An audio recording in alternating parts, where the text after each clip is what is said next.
श्री शिवपुराण विशिष्ट संकलन। ओम नमः शिवाय। शंभो। ओम नमः शिवाय।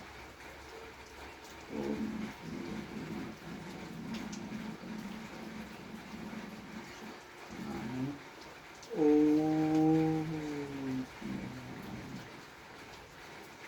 आज हम पढ़ेंगे पार्वती की बात सुनकर जटाधारी ब्राह्मण का शिव की निंदा करते हुए पार्वती को उनकी ओर से मन को हटा लेने का आदेश देना।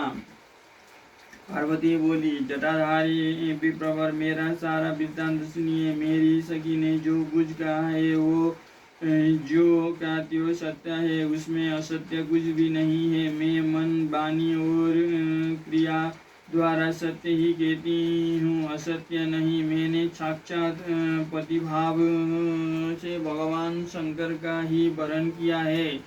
यद्यपि जानती हूँ वो दुर्लभ वस्तु भला मुझे कैसे प्राप्त हो सकती है, तथापि मन की उत्कंठता से विवश हो मैं तपस्या कर रही हूँ।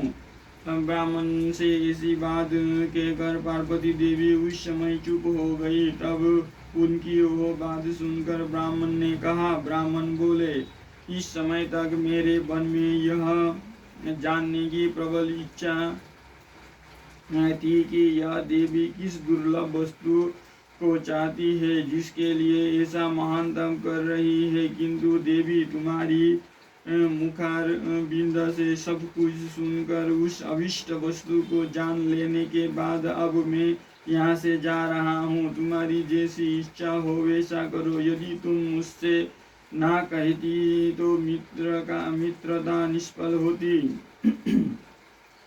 अब जैसा तुम्हारा कार्य है वैसा ही उसका परिणाम होगा। जब तुम्हें इसी में सुख है तब मुझे कुछ नहीं कहना है। वहाँ ऐसी बात कहकर ब्राह्मण ने जो ही जाने का विचार किया तो ही पार्वती देवी ने प्रणाम करके उनसे इस प्रकार कहा। पार्वती बोली, विप्रवर, आप क्यों जाएंगे? ठहरिए और मेरे हित की बात बताइए। पार्वती के ऐसा कहने पर दंडधारी ब्राह्मण देवता रुक गए और इस प्रकार बोले, देवी, यदि मेरी बात सुनने का मन है और मुझे भक्ति भाव से ठहरा रही हो तो मैं वो सब तत्व बता रहा हूँ जिससे तुम हिताहित का ज्ञान हो जाएगा। महादेव जी के प्रति मेरे मन में गौरव बुद्धि है, अतः मैं उनको सब प्रकार से जानता हूँ तो भी यथार्थ बात कहता हूँ। तुम सावधान होकर सुनो।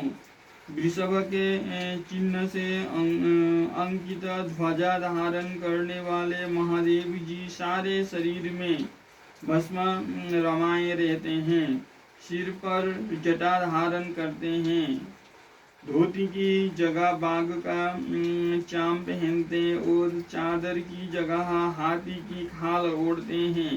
हाथ में भीख मांगने के लिए एक खोपड़ी लिए रहते हैं।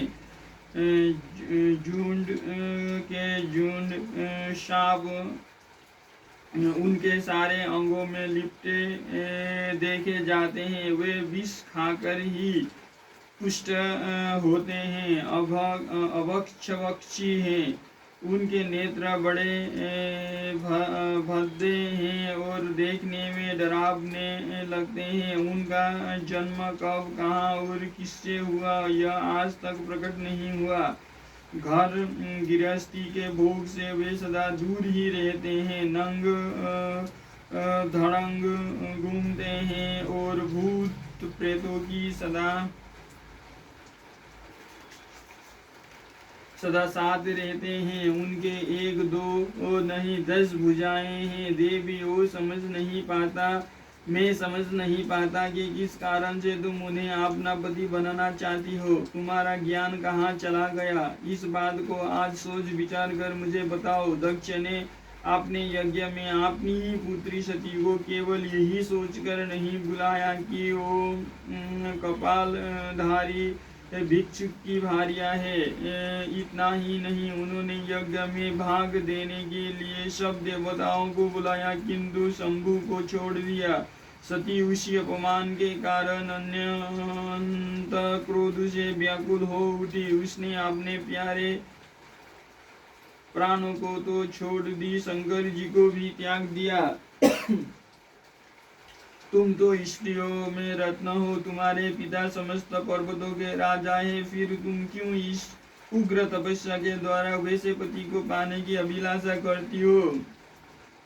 सोने की मुद्रा असरफी देकर बदले में उतना ही बड़ा कांच लेना चाहती हो।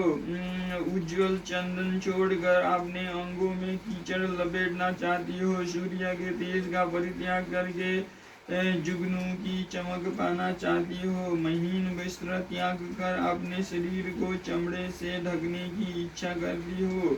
घर में रहना छोड़कर वन में धूनी रमाना चाहती हो। तथा देवेश्वरी, यदि तुम इंद्र आदि लोकपालों को त्याग कर शिव के प्रति अनुरक्त हो तो अवश्य ही रत्नों के उत्तम भंडार को त्याग कर लोहा पाने की इच्छा करती हो।